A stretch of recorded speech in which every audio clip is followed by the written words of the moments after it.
Welcome to the Don't Call It Small Business Podcast, powered by Foreman & Associates, LLC, a consulting and professional development services firm. I'm your host, Natasha Foreman. Our podcast provides professionals and organizational leaders with helpful advice, tips, and business news that you can use for training, development, strategic realignment, and more. We examine the tough questions and issues impacting our businesses, households, and communities. If you like what you hear and find the content useful, please share us with your inner circle. Now that we've covered that and you've learned a little about us and why we do what we do, let's get to work. Join us for today's episode.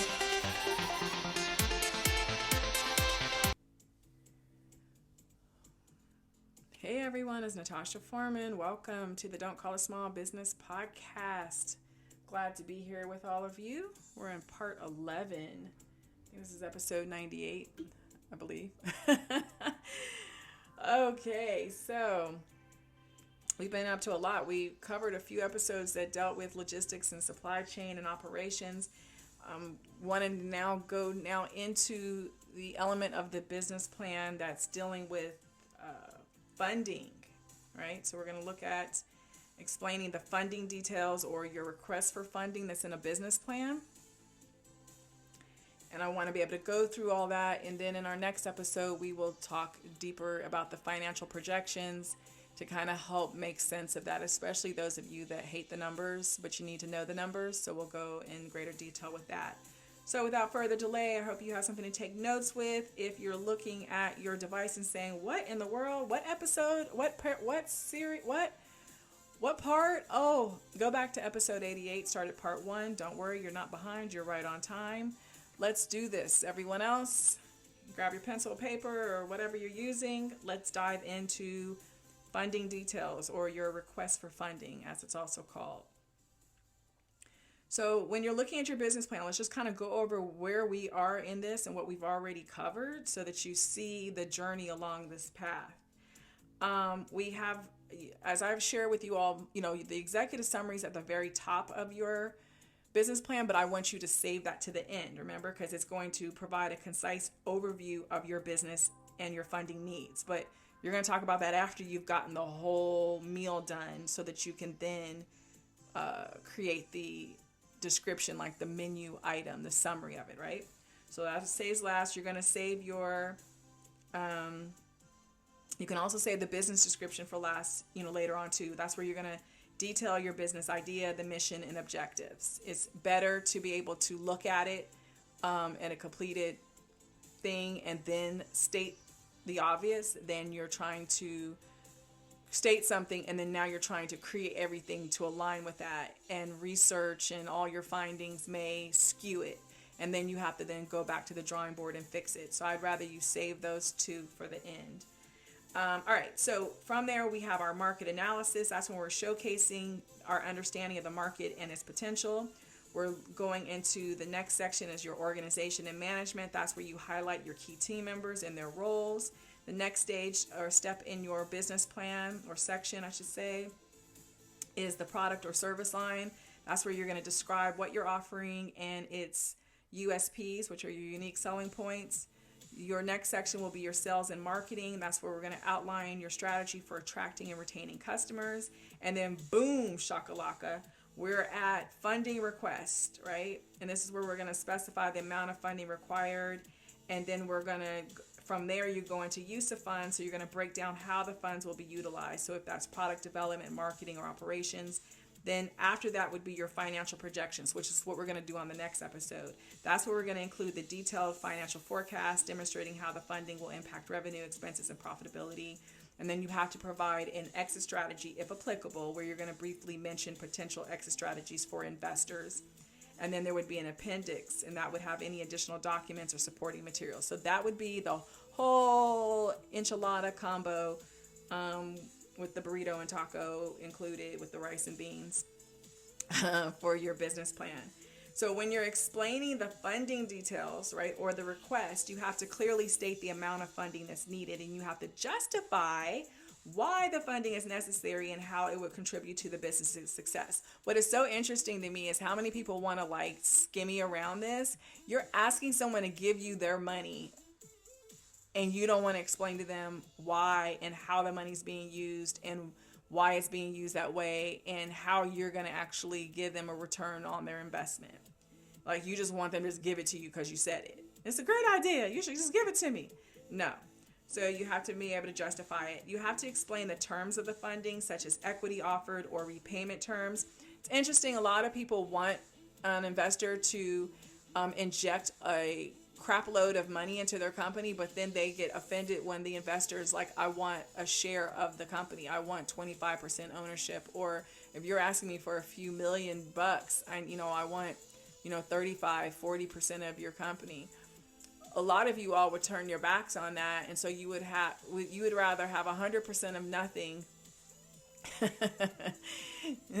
than to have 50% of 100 of something, right? Does that make sense? So don't try to hold on too tight, because you may lose out. And especially also understand that a lot of times when you have investors that are willing to inject a large amount, and they have faith in your company, so they have greater, they're putting greater skin in the game. They will also play a part in trying to ensure that your success. Now, you may have to negotiate the terms and what type of role and influence they have. Like, you don't want them steamrolling you, because it is your business. At the same token, you want to take advantage of, if they do have the knowledge, the wisdom, the expertise, the skills, and the proven track record in your field, in your industry, with your type of business, then you can roll with it. But just understand there is some wiggle room. That's what happens when you ask people to, you're trying to take their money. So something else you need to be able to do is, as I mentioned, is showcasing the potential return on the investment and highlighting any existing funding or investments that are already secured. They need to know how much you've already secured from other people to see how far you're stretching yourself, or how thin you're stretching yourself. Because if you are now, you started off with a whole pie of 100%, and you are now giving big chunks of this pie. If all of a sudden you start to narrow your ownership share down, and you're now all the way down to 10%, the likelihood of you having much say in your business is definitely is running out. Number two, you're gonna lose the fizz and the fat and the pizzazz for your business, and it'll probably go belly up, because you do determine the failure of your business. You do not necessarily determine the success of it. Those are always going to be the factors of the other players that are involved, which are your employees, investors, other stakeholders like your customers and suppliers. So let's just be aware of that. So remember to tailor these sections to the specifics of your business and the preferences of potential investors. Some investors want to see, experience, gain certain information that others don't. So have some flexibility with your business plan, and especially this section. Now, how do you determine the amount of funding that's required to start a business? That involves a careful evaluation of various factors. So let's go step by step. So step one is you'd have to, of course, have that detailed business plan, which is what we've been working on the past several weeks. You would outline all aspects of your business, including the product, service development, marketing, operations, and personnel, and you would use that plan as a basis for estimating your cost. You would identify your startup costs, and this is where you're listing the one-time expenses needed to launch your business, and that would include your equipment, licenses, permits, initial inventory, tech infrastructure, and any legal fees. The step three would be estimating operating expenses. So you're going to project your monthly operating cost. That's going to include your rent, utilities, salaries, marketing, any other ongoing expenses. You guys have to be realistic and account for at least the initial months of operation. I say, if possible, stretch that bad boy out so that they can see how you're seeing things several months down the line. Just giving them a 60-day forecast it's not good enough. It's not considering the what ifs. And that's the reason why having step 4 in place, which is considering a contingency buffer, is ideal, because you can factor in a contingency fund that we talked about in a previous episode for unexpected expenses or potential delays. And it's wise to have this cushion to financially help you handle unforeseen challenges. Step 5 would be researching the industry benchmarks, and we're going to look into those benchmarks and standards to understand typical startup costs for businesses that are similar to yours, and this can provide valuable insights into what to expect, and I'll be talking about that in greater detail in just a moment. Step 6, you're going to consult with experts, so seeking advice from those in the industry, mentors, professionals who can provide guidance on potential costs that you might overlook because you don't know what you don't know. Step 7, you're going to account for working capital. You have to ensure you have enough working capital to cover the day-to-day operations and avoid cash flow challenges. So this is going to also include maintaining that buffer for inventory and accounts receivable. I'm going to talk about working capital in greater detail in just a moment. So just, put a star next to this. Step 8, we're going to evaluate your timeline. So you have to consider the time it's going to take for your business to become profitable. You have to calculate the funds needed to sustain operations until you reach a point of positive cash flow. Step 9, we're going to assess your funding sources. So just like how we did with your suppliers, remember for the supply chain, you have to learn how to assess them. You have to do the same, and you have to assess your customers and identify them. We're going to understand the types of funding that's available, personal savings, loans, investors, and determine how much you can realistically secure from each source. Step 10, the last step in this, is you're going to review and revise regularly, looking at those financial estimates as your business plan evolves, and you're going to adjust your funding requirements based on any changes in your business model, the market conditions, or any other relevant factors. So as I've said time and time again, your business plan is a living, breathing entity, and you have to, and as your organization is, and all of these are nothing but a culmination of ideas that you are putting together, assimilating, and trying to create a much bigger, broader, beautiful picture. So by carefully assessing these factors, you can develop a comprehensive understanding of the funding that's required to launch and sustain your business. But you have to also keep in mind that being conservative in your estimates can help mitigate financial risk. Don't go, all out, and then you'll regret it because your investors are going to recoup what they can recoup. And if that means snatching your business from you and liquidating whatever they can to recoup their investment, they will. So you may say, well, Natasha, what's the purpose of the use of funds section in the business plan? Well, that section serves the crucial purpose of outlining how the requested capital will be allocated and utilized. And this is where it provides that transparency and insight into the specific areas where the business intends to direct the funds. So let's look at some of the key purposes of the use of funds section. One, it's going to provide clarity for investors. They want to know exactly how their money is going to be used. So clearly defining the use of funds helps to build the trust and confidence. It demonstrates that you have a well thought out plan for deploying the capital. Purpose two is a strategic allocation. It's going to help allow you to articulate a strategic plan for allocating resources, and this could include areas such as product development, marketing and advertising, hiring key personnel, what else? Acquiring assets or expanding operations, right? There's some other things that could come into play there. A third purpose would be financial planning. It helps to contribute to the overall financial planning of your business. By specifying where the funds will go, you provide a roadmap for your business's financial future, and it demonstrates a thoughtful approach to managing the resources. They can see it, they can track it. They can also then be able to see what's causing any clogs in that, the pipeline or whatever the case may be. Another key purpose is risk mitigation. It helps to address potential risk and challenges by allocating funds to create a buffer or your contingency plan, and it shows that you've considered potential hurdles and barriers and traps and everything else, and you have a plan in place to navigate around, through, under, over them. Another purpose would be alignment with business goals, and the use of funds should align with your overall business goals and objectives. And for like an example, let's say your primary goal is rapid market expansion. Well, the allocation should reflect investments in marketing, sales, and distribution channels, for instance, right? If it doesn't, then that's a red flag. And they're like, that doesn't make sense. Like, why wouldn't you consider this? Why wouldn't this be an approach that you'd have? So that's where it can help with the alignment of those goals. A sixth factor would be investor ROI understanding. You have to understand that your investors are keen to understand how their investment will contribute to the growth and success of the business. If not, why invest? So the use of funds section allows you to communicate how that capital injection will result in that increased value and potentially enhance their return on investment, because that's really what they want.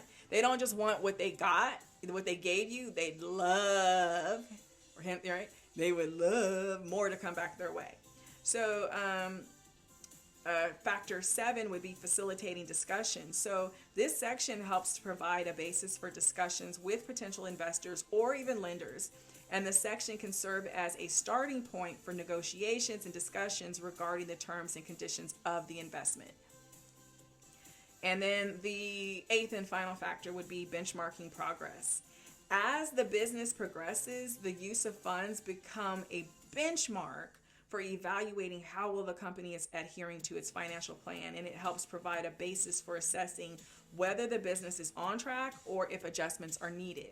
And you can fairly easily be able to come in to make those switches. So, to put a bow on this bad boy, the use of funds section is critically important. It's a major component of your business plan. It adds that transparency, the credibility, and the strategic direction to your funding request.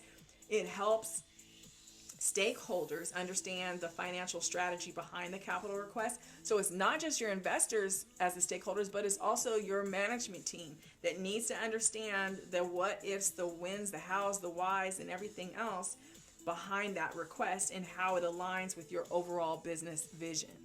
So everyone then has buy-in and they're on board with that. So you may say, well, what are industry benchmarks? Some of you may have been thinking about bench press. You're up here, your mind's in the gym. Well, that's not what I'm referring to. I'm referring to the standard measure or performance indicators that are used to assess and then compare the performance of your business or the industry that you're in against established norms or averages. And so these benchmarks provide that point of reference for your business to evaluate your performance and then make informed decisions. And I want to outline some of those industry benchmarks just so you get a feel for it, especially if you've heard of some, you can have that aha moment and we can have it together. Okay, so here we go. First would be your financial benchmarks. And so this is where we're going to use metrics such as revenue growth, profit margins, your ROI, and financial ratios. Those are all common financial benchmarks. They help your business gauge the financial health of the business and then compare it to industry averages. A second benchmark would be operational benchmarks. And this is where you focus on the efficiency and effectiveness of your business processes. And that's where KPIs in this category can be included. And those KPIs would be production output, cycle times, or inventory turnover, for instance. A third benchmark would be market benchmarks. And we use these to assess the performance of your company in relation to the market or your customer base. This could include customer satisfaction scores, market share, or brand recognition. A fourth benchmark is employee productivity benchmark. And this is what is used and is related to your HR measure aspects like employee productivity, turnover rates, and training costs. I utilize this a lot whenever I'm doing HR consulting as well. And these metrics help businesses understand how they compare to industry standards in terms of managing their workforce. A fifth benchmark is technology benchmark. And this is really important in industries that are heavily reliant on tech. We utilize those benchmarks to include measures like tech adoption rates, IT expenses as a percentage of the revenue, or cybersecurity effectiveness. So you can be able to see exactly how the technology is benefiting you in all the ways in which it can benefit you, but you have not fully been exposed to or indoctrinated or embraced it. So these are all the ways. A sixth benchmark would be sustainability. And with a growing emphasis on sustainability, as we're seeing in different industries, benchmarks related to environmental impact or energy efficiency and sustainable practices are becoming more relevant in various industries. Now, as I said, I know that some of you are like Scrooges when it comes to the environment, because you're like, me and the next 5 generations, we're not going to even be here. But for the rest of us that actually want to, see some changes in our lifetime, the lifetime of grandkids, great grandkids, or whomever that's left behind after us, that is definitely for you. And then last but not least is your customer acquisition and retention benchmarks. So this is for businesses that are focused on sales and customer relations. These benchmarks may include your customer acquisition cost, as I just mentioned, your customer retention rates, or the lifetime value of a customer, which you can actually calculate. When you use industry benchmarks, you have to understand the purpose and the reasoning and the rationale. So we do so to set goals and targets. And by understanding the averages in the industry, your business can then set those realistic, achievable goals for various aspects of your operations. Another key factor is because you want to identify your strengths and weaknesses, which are, of course, internal to your organization. So benchmarking allows you to identify those areas where you outperform your industry averages, as well as the areas that may need improvement. It helps with informing decision making, right? So when we use the benchmarks, we receive some valuable data for decision making processes that can help us with prioritizing areas that can have the most significant impact on our overall performance as an organization. So this is very important, because you're not then just going with your gut, but you're going with the data. You've got the numbers behind you. Your gut can help, navigate a certain element. Like you can be like, instinct, but you still need the data that's like, yeah, this aligns with what the gut says, right? And then, of course, we want to be able to attract investors. And so when we're presenting our business plans or our financial performance to potential investors, these benchmarks help to showcase how our business compares to industry benchmarks, and it can help add credibility and appeal. So overall, industry benchmarks are essential tools for your business to assess your performance and identify areas for improvement and make informed strategic decisions in a competitive landscape. Now, I already know that what came to mind is that someone would say, okay, well, Natasha, what is working capital? Because you mentioned that earlier, and you probably mentioned it in a previous episode, and I still don't know what it is. And, I went online and searched, but it was just so much. So can you break this down? And how is it calculated in a budget? Because now that I may know the definition, I still don't know what the heck I'm supposed to do in order to have it in the budget. So let me break this down for you. Professor Foreman's going to break this down, break it down. So working capital is a measure of your operational liquidity. So how liquid your organization is, and the short-term financial health. So it is seeing, do you have the stamina, the fortitude, the grit, the determination, and the endurance in order to, do these sprints, right? The strength, the power, right, to do these strengths. And can you navigate through different forms of change? If something happens, how liquid are you? How much cash do you have on hand that you can draw from? Or is all your money tied up in stuff and you're then just screwed? So working capital represents the difference between your company's current assets and your current liabilities. And current assets are those that can be reasonably converted into cash within a year, while current liabilities are obligations that are due within that same time frame. So you can see that you may turn something to cash, but then someone else has their hand out like, bro, hand that over because it's due to us. So how much more do you have?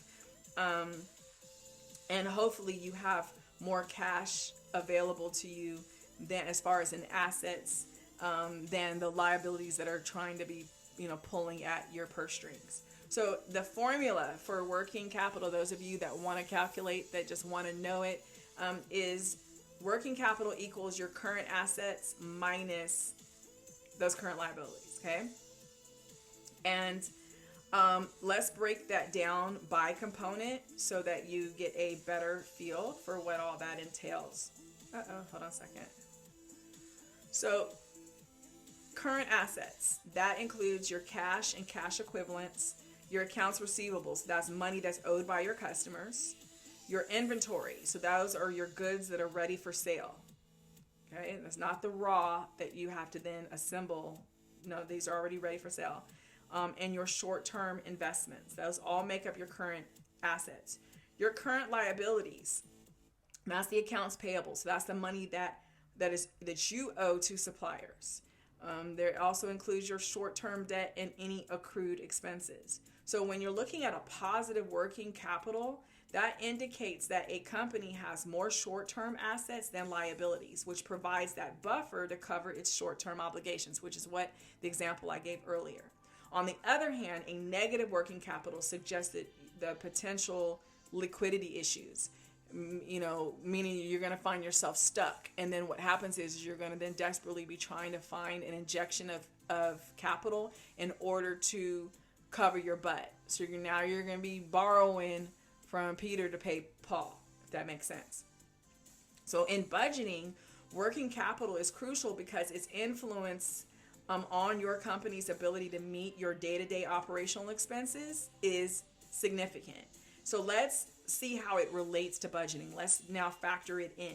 So when we look at forecasting cash flow, working capital is closely tied to cash flow because when you're looking at a budget, your business is going to project your expected cash inflows and outflows. And you're going to consider factors such as sales and collections from customers and payments to suppliers and your other operating expenses. Well, in addition to that, we're looking at managing inventory levels. And so an effective budget involves estimating the amount of inventory that's needed to meet demand. And you're then going to balance your inventory levels. And by doing so, that helps optimize working capital by avoiding overstocking, which we've talked about that on numerous episodes so far, which when you do that, it ties up cash, right? Overstocking is going to tie up that cash. Or understocking, which can lead to missed sales opportunities. So these are the juggle. This is the dance between those two realms that we have to always manage.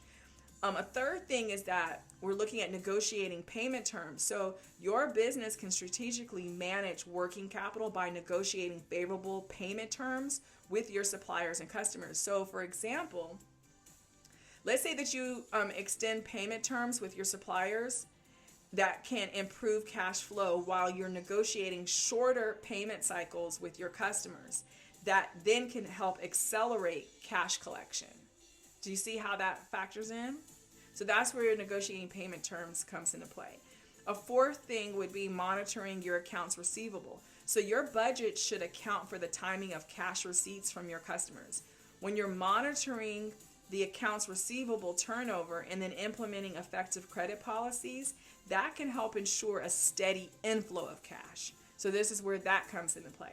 That's the reason why you'll see in some companies in their accounting department, they'll have people that are over accounts receivables and accounts payables. And then the two of them can then compare and see the ebb and flow of that inflow and outflow. Now, the fifth thing would be adjusting for seasonality. Understanding that for businesses that have seasonal fluctuations, budgeting for working capital involves anticipating those periods of increased demand or slower sales, right? And then you're going to adjust your cash reserves accordingly. But that's where you're being able to use that historical data in order to track and see how those inflows and outflows and any stagnations or any just dead points, how they come into play and the why behind it. So with that, hopefully it makes sense that working capital is really a key financial metric that plays a vital role in budgeting. By influencing your cash flow, your inventory management, and your payment strategies. And when you look at it from that context, effectively managing working capital is essential for sustaining those day-to-day operations and ensuring your company's financial stability. So I hope that explanation has been helpful. Now, I do want to also explain the strategic allocation section in a business plan because some people kind of flounder with this. This section outlines how the company intends to distribute your resources, both financial and non-financial, so that you can achieve your overall business objectives. This is going to help provide a detailed roadmap for deploying those resources in a manner that aligns with your strategic goals. So let's break these down so that you can see what each section typically includes. All right. So one section could be the financial resource allocation, and this is where you would specify how financial resources such as capital raised or profits will be distributed among different areas of the business. And this could include budget allocations for product development, marketing, operations, and other key functions. A second section could be your capital expenditures. And here's where you would detail any major capital expenditures that are planned for your business. This might involve, not definitely, but might involve investments in equipment, technology, facilities, or other long-term assets that will contribute to your growth and competitiveness as a company. Okay, so that's a might, not a is. A third section could be your HR allocation, your human resources allocation.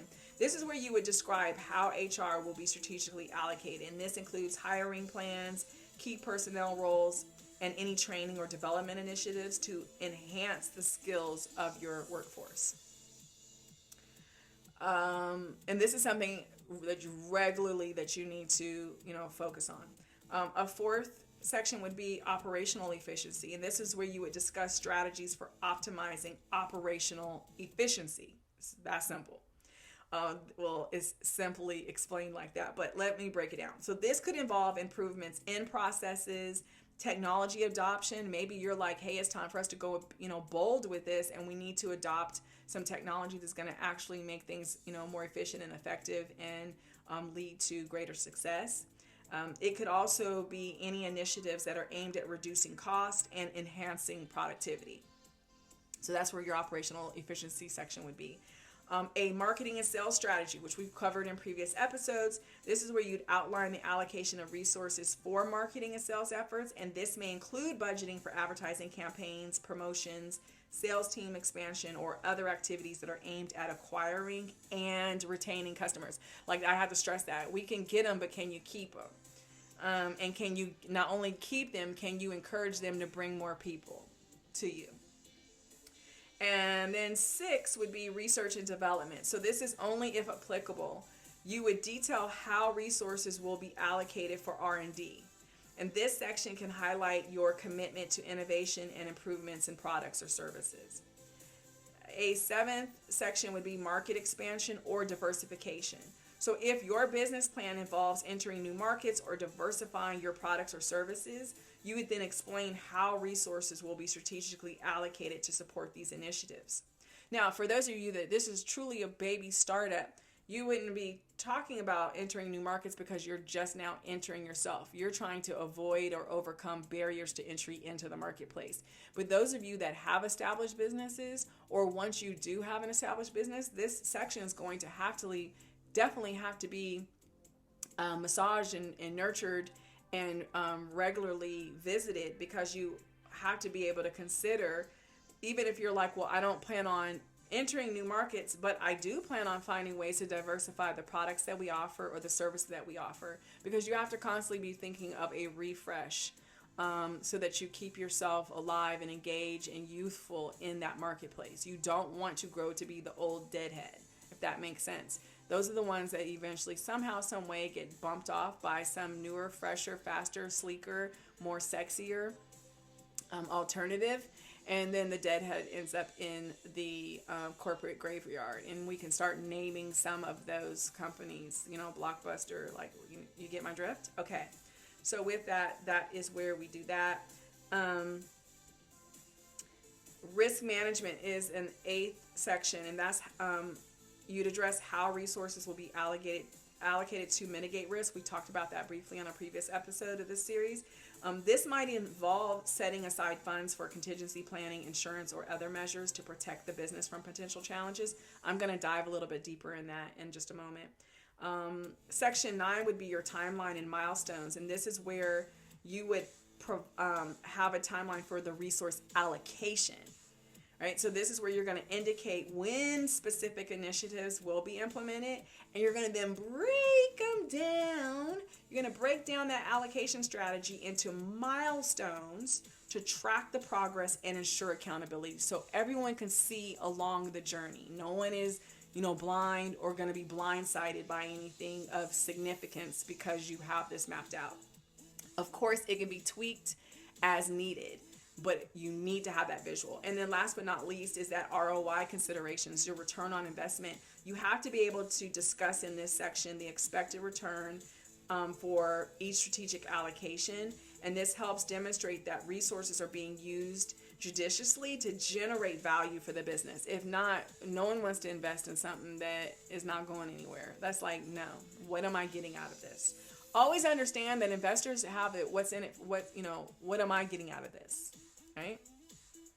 So with that, the strategic allocation section is critical. I know I say critical a lot, but it is critical. It is vital component of your business plan. It outlines how your company plans to utilize the resources to achieve your strategic objectives. It's going to provide that clear and organized view of your priorities as a company. It's going to help your stakeholders understand the thought process behind the resource allocation and its alignment with the overall business strategy. Everyone needs to be fully informed and aware, have buy-in, and can consciously see all these different elements, right? So with that, you're telling them that, trust me, the Rubik's Cube is going to have all red on one side, all yellow on one side, all green on one side. It's not going to be a hodgepodge. Trust me, here's the vision of it. This is where we're going to do it. And everyone's like, oh, okay, so we just got to move these pieces around. Yeah, we're going to be moving these pieces around, and some of us, it may take some of us a long time. But the goal is to have this vision, right? Now, you may say, well, Natasha, how can capital injection result in increased value and potentially enhance an investor's return on investment? And I would say, wow, that sure is a mouthful of a question, but let me go ahead and answer it as best as possible. So let's talk about the capital injection. There are several mechanisms in which it can increase that value and enhance their ROI. One is business growth. So capital injection can provide the financial resources necessary for expansion of the business. And so whether it's increasing your production capacity or entering new markets or developing new products or services, there's growth initiatives that can lead to increased revenue. And then as a consequence, you'd have higher business valuation. Make sense? A second mechanism would be market share expansion. So with that additional capital, your company then can invest in marketing and sales efforts to capture a larger share of your target market. This increased market presence then can result in higher sales and improved competitiveness, which would then contribute to enhanced business value. Booyah, okay? A third mechanism would be technology and innovation. So with that injected capital, it allows for you to invest in tech and innovation where you can then implement advanced technologies or develop innovative solutions that can lead to improved efficiency and cost savings and a competitive edge, all of which will contribute to increased business value. See? Boom. A fourth mechanism would be operational efficiency, and this is where capital can be used to optimize your internal processes and improve your operational efficiency. So when we streamline those workflows, we're then upgrading the infrastructure or we're investing in better management systems. Any of these or all of these can result in cost savings and increased productivity, which will, of course, positively impact the value of your company. A fifth mechanism is brand strengthening. So with our marketing initiatives being funded by a capital injection, it can then strengthen your brand. So when you have a strong brand, you can command premium pricing, build your customer loyalty, and contribute to a positive perception in the market. All of these factors then enhance your overall business value. A sixth mechanism would be acquisitions and partnerships. We can utilize capital for those, and we can acquire complementary businesses or form strategic alliances that can help create the different synergies and expand your customer base and increase overall market presence, thereby enhancing the value of your business. I love being able to have strategic alliances because you can't be all things to all people and you can't be all places at one time. So by having an ally in which that you can be able to then share in those resources, but also expand your territory, your market presence, is so beneficial. It's a win-win for both sides if you're doing it right. Let's see. A seventh mechanism would be debt reduction and financial health. So having that capital injection can definitely be used to pay down your debt or strengthen your financial position. It can reduce your debt levels. And by doing so, it's going to improve the financial health. It's going to lower your interest expenses. It's going to enhance the attractiveness of your business to investors, which of course could potentially lead to increased valuation. So whenever you hear about them, doing a valuation on a company, you're like, how is it possible? Like, that doesn't make any sense. Well, now you can see, because with that injection, by reducing that debt, what are we doing? How we're freeing up that cash, right? That's less of those liabilities and greater assets, more cash equivalent as well. Scalability is an eighth mechanism, and we can see how capital can be directed towards creating a scalable business model, because it means that we're designing operations in a way that allows your company to handle increased demand without proportional increases in cost, which ultimately will improve the scalability of your business and, as a result, the valuation. A ninth mechanism would be diversification and risk mitigation. By investing in diversified revenue streams or geographic expansion, it can help mitigate risk associated with dependency on a single market or a single product. Just like you don't want just one client, right? You want to make sure that you have the diversification, and this strategy can enhance your overall stability and attractiveness to investors. The 10th and final mechanism would be strategic exits. So capital injection can prepare your company for strategic exits, such as mergers or acquisitions. It happens, folks, right? And that may result in a profitable exit strategy for your investors. Really well-funded companies with strong growth potential are often more attractive to potential acquirers. So that's that in a nutshell. Hopefully that makes sense, and you can see how capital injection, when strategically deployed, can fuel various initiatives that will drive business growth, improve your efficiency, and mitigate your risk. And you can then see how these positive outcomes contribute to increased business value, which will ultimately benefit your investors by enhancing their potential return on investment. They're happy. They got a big Kool-Aid grin. Everybody's dancing, doing the Reebok and the Running Man. And they're good to go. Now, with all of this talk about investors, you may say, well, Natasha, how can my business attract investors? Well, it's going to require a combination of a compelling value proposition, a solid business plan, and effective communication. And I'm going to share with you some strategies to enhance your appeal as a business to potential investors. So, ready? Let's go from one and down. Number one would be your clear value proposition, which I just mentioned.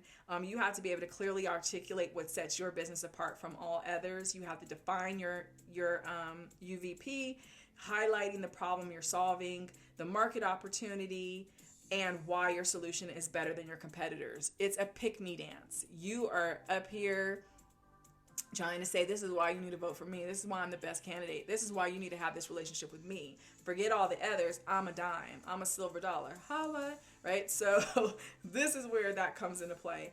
A second appeal would be, a strategy would be a comprehensive business plan. So as we've been doing over the weeks, what you've been doing is a comprehensive plan.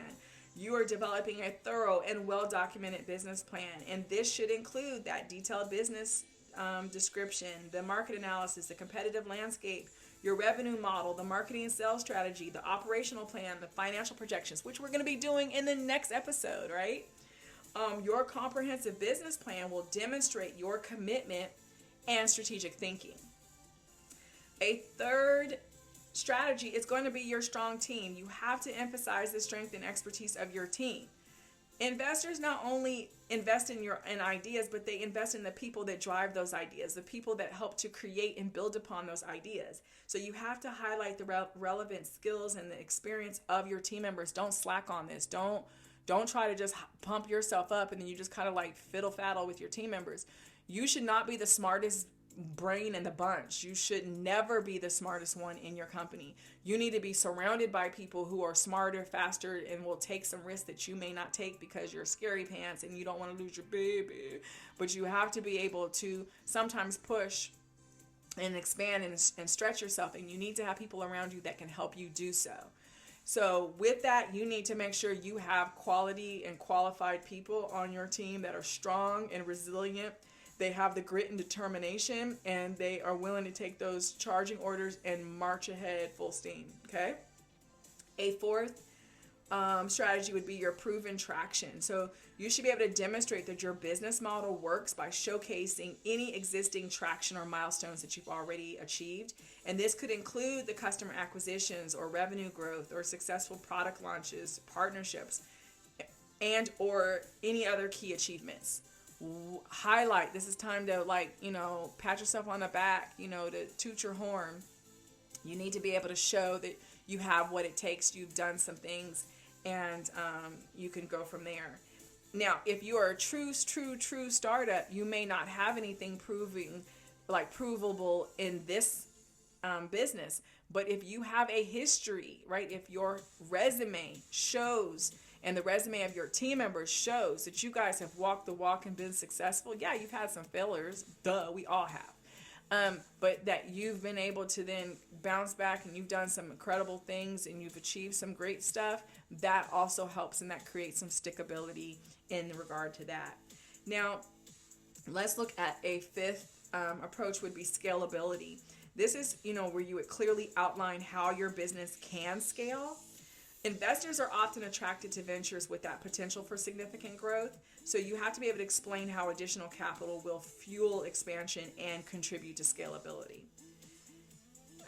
Market opportunity is a sixth way where you can provide a compelling case for the market opportunity. Your investors want to see that there is a sizable and growing market for your product or service. So you got to back up your claims with solid market research and data, not just what your mama says, not just what grandpappy says. You have to be able to prove it with the in black and white, right, on paper. 7, risk mitigation. Of course, you keep hearing this term used throughout in a different context, but what we're looking at is how we address potential risk and show that your business has a plan to mitigate them. So you're going to be transparent about risk, and you're going to demonstrate that through this transparency that you've thought critically about the challenges and you have strategies in place to navigate through, around, over, and under them. 8 is your financial transparency. You guys have to be transparent and realistic about your financials. Don't blow things up. Don't undersell it. Don't gloss over it. You have to present clear and well thought out financial projections. Investors want to understand how their capital, how their money will be used and when they can expect a return on their investment. They want it before your company dies. They want it before they die. Does that make sense? This is not something that they got to wait 20 years for that return.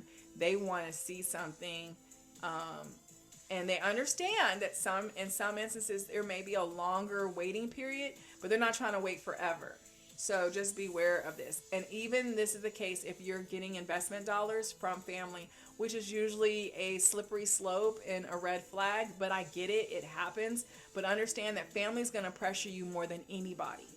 They're going to pressure you, they're going to drag you, and the thing is they're going to be on you like white on rice, so just understand that. Now, 9 would be effective pitch. This is where you're going to craft a compelling pitch. Don't just vomit up something. You have to craft a compelling pitch that's going to tell a even more compelling story about your business.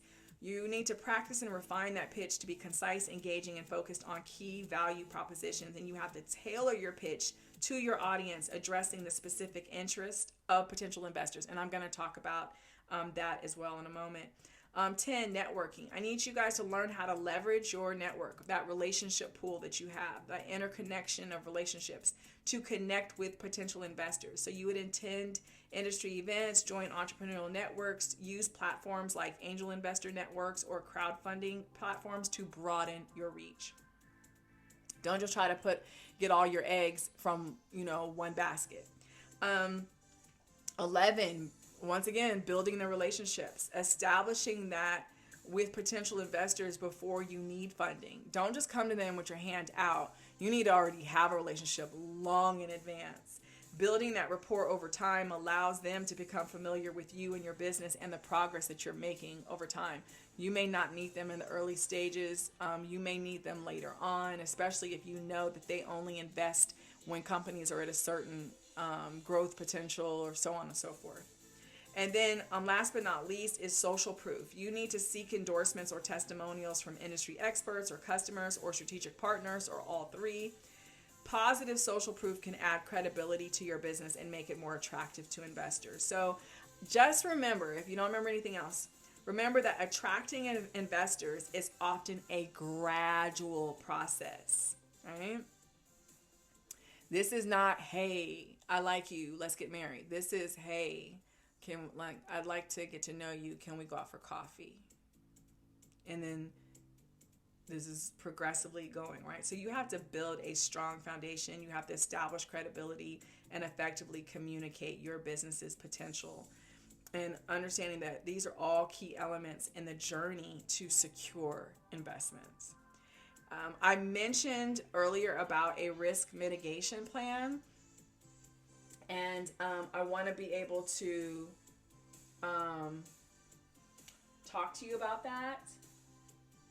But what we're going to do is we're going to do that in our next episode. So in our next episode, we're going to talk about how to create a risk mitigation plan. I'm going to also talk to you about how to pitch to your investors. And probably some other things, but I'm not going to do it today. So with that, I want to go ahead and wrap up for today. I think this is enough for you to just kind of like wrap your mind around, and we will come back. I'll see you next time. If you enjoyed what you heard today, if you learned a lot, I want you to rate and review this podcast so that others can find us. Want to make sure we give credit for our theme songs. It's by the amazing Shane Ivers. Thank you guys again for tuning into the Don't Call It Small Business podcast, for sharing these episodes with others, and for your continued support. Please, please, please, please, please, never, ever, ever, ever, ever, ever, ever forget what we tell you on each and every episode. Don't call what you're planning, thinking, dreaming, or doing little or small. Go big, go bold, or go nowhere. I'll see you guys on the next episode. Take care. We hope you enjoyed today's episode. If so, there's 4 things that we ask of you. First, please leave a rating and review. Second, be sure to connect with us on social media. Third, head over to foremanllc.com/podcast to sign up to our email list. And fourth, check out all the links and resources in the show notes.